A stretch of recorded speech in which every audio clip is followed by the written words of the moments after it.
আসসালামু আলাইকুম। Play, nursery ও KG শ্রেণীর প্রিয় শিক্ষার্থী সোনামণিরা, আশা করছি তোমরা সবাই বাড়িতে আছো, সুস্থ ও নিরাপদে আছো। আমিও তোমাদের দোয়ায় এবং আল্লাহর অশেষ রহমতে আলহামদুলিল্লাহ ভালো আছি। Shimul memorial north south school and college কর্তৃক আয়োজিত আজকের কালচারাল অ্যাক্টিভিটিস ক্লাসে সবাইকে স্বাগতম জানাচ্ছি। কালচারাল অ্যাক্টিভিটিস ক্লাসে আজ ক্লাস পরিচালনায় তোমাদের সাথে রয়েছি শিউলি আক্তার, সহকারী শিক্ষক, Shimul memorial north south school and college, এবং আমার সাথে তবলায় সহযোগিতা রয়েছেন শেখ মোহাম্মদ শাহেদ সালেকিন সুমন স্যার। শিক্ষার্থী সোনামণিরা, মার্চ মাসের 17 এবং 26 মার্চকে উপলক্ষ করে তোমাদের জন্য বিষয় ভিত্তিক কিছু প্রতিযোগিতার আয়োজন করা হয়েছে। আজ আমি সঙ্গীতের ব্যাপারে দিক নির্দেশনামূলক একটি ক্লাস নিয়ে তোমাদের সামনে উপস্থিত হয়েছি। আমরা আজ দেশের গান শিখব। আমাদের প্রতিযোগিতায় দেশ গান একটি বিষয় রয়েছে। তো এই দেশাত্মবোধক গানের যে বিষয়টি আমরা অবশ্যই খেয়াল করব যে সঙ্গীত উপস্থাপনের সময় প্রতিযোগিতার বিষয়টি যে গানটা কোন ধরনের গানটা গাইতে হবে। যেমন যদি দেশ গান বলা হয় তাহলে আমরা অবশ্যই দেশ গানই গাইবো। তো এই বিষয়গুলো খেয়াল করবো। পরবর্তীতে আরও কিছু দিক নির্দেশনা তোমাদের জন্য থাকছে। শুরুতে আমরা ক্লাসে চলে যাচ্ছি। প্রথমে সারগাম প্র্যাকটিস। আমি স্ট্যান্ডিংটা তোমাদেরকে করে শোনাচ্ছি, তোমরা অবশ্যই বাসাতে খুব ভালোভাবে চর্চা করবে।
আমাদের নিঃশ্বাস যত দূর যাবে আমরা চেষ্টা করব টেনে টেনে এভাবে করে নিঃশ্বাস ধরে রেখে করার চেষ্টা করব। এরপরে সা রে গা মা পা ধা নি সা, সা নি ধা পা মা গা রে সা,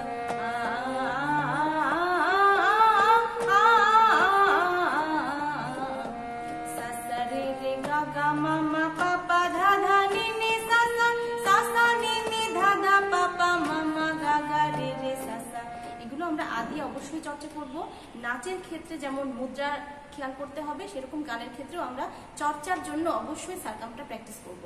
তাহলে আমি গানে চলে যাচ্ছি। প্রথমে তোমাদের দেশাত্মবোধক এই গানটি আমি সম্পূর্ণ গানটি গেয়ে শোনাচ্ছি, তারপর আমরা আলাদাভাবে শিখে নেব।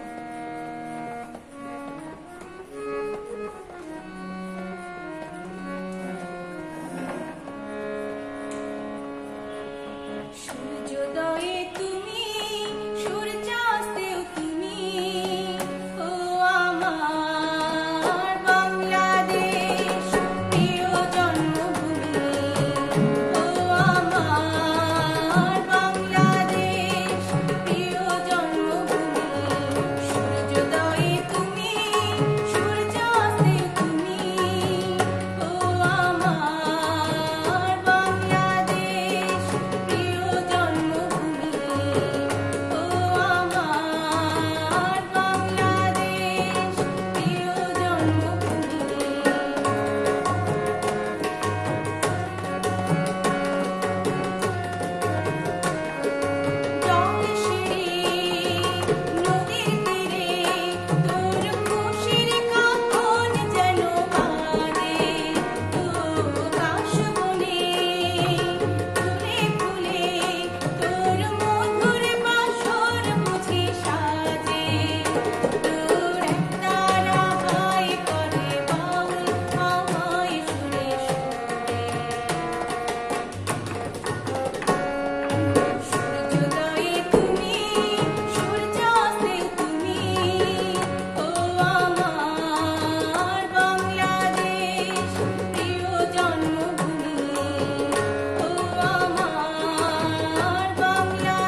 লেগেছে।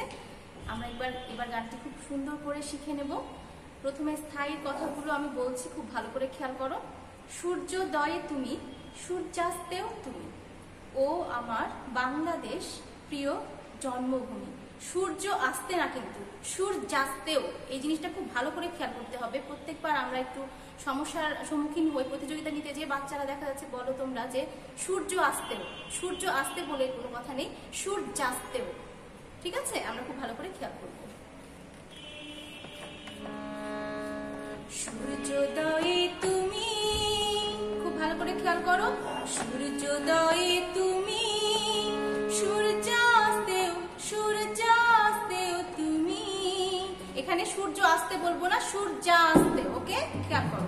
সূর্যোদয়ে তুমি, সূর্যাস্তে, উপর থেকে ছুঁয়ে আসবে, সূর্যাস্তেও তুমি। ও আমার, ও আমার, এখানে কিন্তু একটা গলার মধ্যে একটা দোলা দিতে হবে, দেখো। ও আমার, ও আমার বাংলাদেশ প্রিয় জন্মভূমি, প্রিয় প্রিয়। ও আমার বাংলাদেশ প্রিয় জন্মভূমি, ও আমার বাংলাদেশ প্রিয় প্রিয় জন্মভূমি। একবার শুনিয়ে দিচ্ছি। সূর্যোদয়ে তুমি, সূর্যাস্তেও তুমি, ও আমার বাংলাদেশ প্রিয় জন্মভূমি, ও আমার বাংলাদেশ প্রিয় জন্মভূমি। এবার অন্তরার কথা বলছি, খুব ভালো করে খেয়াল করো। জল সিঁড়ি, আমরা অনেক সময় লিরিক্স নামাই ইন্টারনেট থেকে, সেখানে অনেক ভুল থাকে। ধান সিঁড়ি না, জল সিঁড়ি। জল সিঁড়ি নদীর তীরে, তোর খুশির কাকন যেন বাজে। কাশ বনে ফুলে ফুলে, তোর মধুর বাসর বুঝি সাজে। তোর একতারা হায় করে বাউল আমায় সুরে সুরে। এবার একটু শুনে নেব। জল সিঁড়ি নদীর তীরে, নদীর তীরে, জল সিঁড়ি নদীর তীরে, তোর খুশির কাকন, তোর খুশির কাকন যেন বাজে।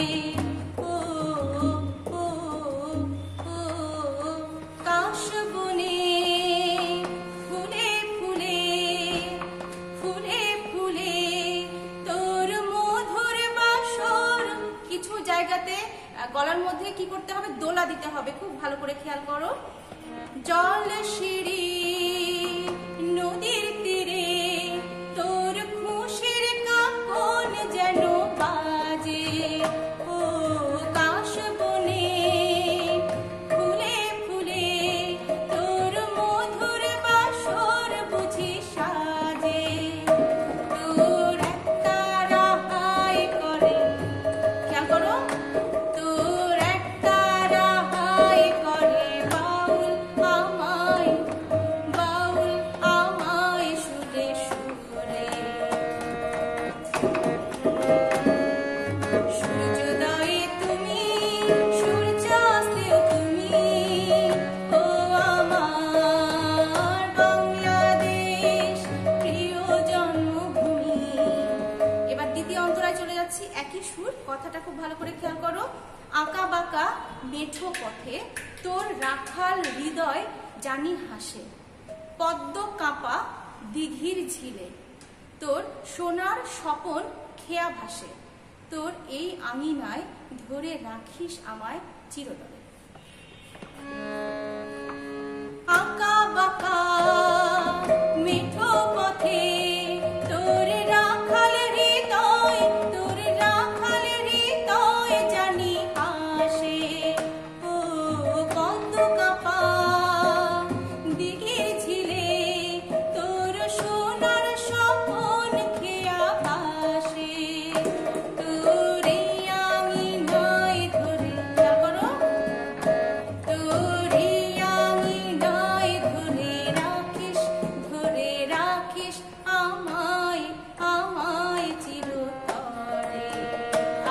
চলে যাব। সূর্যোদয়ে তুমি, সূর্যাস্তেও তুমি, ও আমার বাংলাদেশ প্রিয় জন্মভূমি, ও আমার বাংলাদেশ প্রিয় জন্মভূমি। সূর্যোদয়ে তুমি, সূর্যাস্তেও তুমি, ও আমার বাংলাদেশ প্রিয় জন্মভূমি, ও আমার বাংলাদেশ প্রিয় জন্মভূমি, ও আমার বাংলাদেশ প্রিয় জন্মভূমি। যেভাবে শেষে এসে স্থায়ীটা আমি 2 বার গাইলাম, তারপরে ছাড়ার সময় ও আমার বাংলাদেশ প্রিয় জন্মভূমি 3 বার গেয়ে গেয়ে শেষ করলাম। এইভাবে আমরা গানের এন্ডিংটা অবশ্যই করব। তোমাদের যে প্রতিযোগিতাগুলো হবে সেই প্রতিযোগিতায় গানের ব্যাপারে নির্দেশনা হচ্ছে আমাদের এখানে ভাগ করা থাকে বিষয় ভিত্তিক হতে হবে। যেমন যদি প্রতিযোগিতায় দেশাত্মবোধক গানের নির্দেশনা থাকে তাহলে অবশ্যই দেশাত্মবোধক গানই গাইতে হবে। যদি সেখানে আমরা অন্য কোনো গান করি, নজরুল, রবীন্দ্র, পল্লীগীতি এইসব কিন্তু তাহলে গ্রহণযোগ্য হবে না, সেখানে কিন্তু কোনো নম্বরই সে পাবে না। তাহলে এই বিষয়টা অবশ্যই গুরুত্বের সাথে বিবেচনা করতে হবে যে গানটি অবশ্যই বিষয় ভিত্তিকই হতে হবে। এরপরে আসছি সুরে। অবশ্যই সুর হতে হবে সঠিক সুর।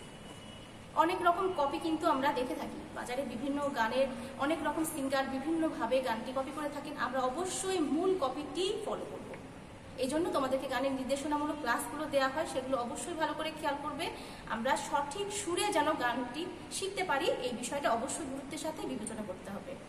তাল, গানে তাল থাকে, তোমরা হয়তো খেয়াল করেছো। আমি যখন যেখানে খুশি সেখানে ধরে নিব না, যেখানে খুশি সেখানে ছেড়ে দিব না, একটা তালের বিষয় থাকে। এই তালটা অবশ্যই থাকতে হবে। তাল যদি কেটে যায় তাহলে কিন্তু এখানে নাম্বারিং এর ক্ষেত্রেও দেখা যাচ্ছে তালের কারণে নম্বরটা সে কম পাবে। ঠিক আছে, তো তালের বিষয়টা অবশ্যই খুব গুরুত্ব সহকারে বিবেচনা করতে হবে। যেভাবে নিয়ম মাফিকভাবে গানটা শেখানো হচ্ছে এইভাবে গাইতে পারলেই তালটা ঠিক থাকবে। উচ্চারণ, এখন সূর্যোদয়ে বলছি আমি না সূর্য কি বলছি, সূর্যাস্তেও, এখানে যদি বলি সূর্য আসতেও তাহলে কিন্তু এখানে আমার উচ্চারণের প্রবলেম হয়ে গেল, তাই না? তাহলে এখানে কিন্তু নম্বরটা কাটা যাবে। তাহলে অবশ্যই গানের ক্ষেত্রে উচ্চারণটা সঠিক উচ্চারণে সুন্দরভাবে সঙ্গীত উপস্থাপন করতে হবে এবং সার্বিক প্রেজেন্টেশন, পরিবেশন, উপস্থাপন। গানটি আমি গাইছি, দেখা যাচ্ছে আমি হয়তো গানটি আমার মুখস্থ নেই, এইভাবে গানটি গাইলাম, তাহলে কিন্তু এখানে আমার উপস্থাপনের সমস্যা, তাই না? আমি গানটি গাইলাম মাথা নিচু করে বা খুব স্যাড হয়ে, একটা খুব চমৎকার দেশাত্মবোধক একটা গান গাইছি, হাস্যোজ্জ্বল প্রাণবন্ত একটি গান, আমি খুব স্যাড হয়ে গানটি গাইছি, এখানে কিন্তু প্রেজেন্টেশনের প্রবলেম, তাই না? তাহলে সার্বিক উপস্থাপন টোটালটা দেখবো আমরা, বিষয়ভিত্তিক কিনা, সুর ঠিক আছে কিনা, তাল ঠিক আছে কিনা, উচ্চারণটা সঠিক কিনা এবং আমার অঙ্গভঙ্গি, আমার প্রেজেন্টেশন, আমি কেমনভাবে গানটি উপস্থাপন করছি, এই টোটাল বিষয়টাই প্রাধান্য পাবে নম্বরের ক্ষেত্রে। আরেকটি বিষয়, নজরুল আর রবীন্দ্রর ক্ষেত্রেও দেখা যাচ্ছে দেশাত্মবোধক নজরুল, দেশাত্মবোধক রবীন্দ্র যদি সঙ্গীত হয়ে থাকে সেটা আমরা অবশ্যই নিতে পারবো। এই জন্য দেশাত্মবোধক কিনা বিষয়টা আমরা খুব ভালোভাবে খেয়াল করে নেব। যদি কারো কোনো কনফিউশন থেকে থাকে অবশ্যই আমরা টিচারের শরণাপন্ন হব, কিন্তু ভুল করব না। তো যেই বিষয়গুলো তোমাদের নির্দেশনা দেওয়া হলো, আশা করছি সবাই মেনে চলবে এবং আমরা সবাই চেষ্টা করব পার্টিসিপেট করার। আমি পারি না, আমি কখনো গাইনি, এটা কখনোই আমরা মনে করবো না। সবাই আমরা স্বতঃস্ফূর্তভাবে অংশগ্রহণ করব। সবাইকে আগামী কালচারাল অ্যাক্টিভিটিস ক্লাস দেখার আমন্ত্রণ জানিয়ে আজকের মতো এখানে বিদায় নিচ্ছি। ধন্যবাদ।